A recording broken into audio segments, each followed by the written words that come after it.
કચ્છ અને ગુજરાતની રસપ્રદ ઘટનાઓને સમાચાર જાણવા અમારી ચેનલને લાઇક, શેર અને સબસ્ક્રાઇબ કરો.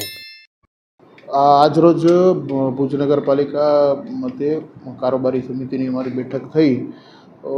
ભુજને લગતા અનેક જે વિકાસ કામો હતા કે જે પ્રશ્નો હતા તેની ચર્ચા કરી અને કામોને બહાલી આપવામાં આવી છે. ખાસ કરીને વાત કરીએ તો બાંધકામ શાખાના લગભગ 7 કરોડ જેટલા આઉટગ્રોથની ગ્રાન્ટમાંથી ટેન્ડર થયેલા હતા. એના કામો મંજૂર કરવામાં આવ્યા છે.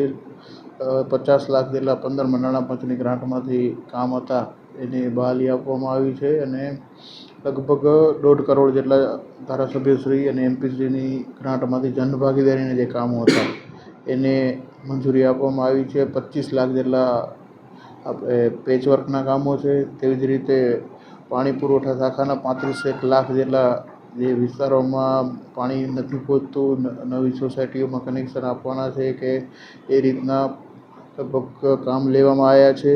તેવી જ રીતે રોડ લાઇટ શાખાના પણ જે વિષય હતા એ પણ 20 લાખ જેટલા એ કામ લેવામાં આવ્યા છે. ડ્રેનેજ શાખાની વાત કરીએ તો ડ્રેનેજ માટે એક આપણે જે પમ્પિંગ સ્ટેશન અપગ્રેડેશનની વાત હતી તો એનું ટેન્ડર આવેલું છે. એના ભાવ મંજૂર કરવા નેગોશિએશન કરીને બોલાવવામાં આવ્યા છે અને તેવી જ રીતે 3 કરોડનું એક કામ છે અંદાજે અને બાકીના 2 કરોડ જેટલા બીજા ડ્રેનેજના કામોને પણ બહાલી આપવામાં આવી છે. તેવી જ રીતે એસબીએમ શાખાના પણ જે કામો છે એને બહાલી આપવામાં આવી છે. તો આ રીતે જોઈએ તો આજની કારોબારીમાં લગભગ ભુજ શહેરને લગતા ઘણા બધા પ્રશ્નો હતા.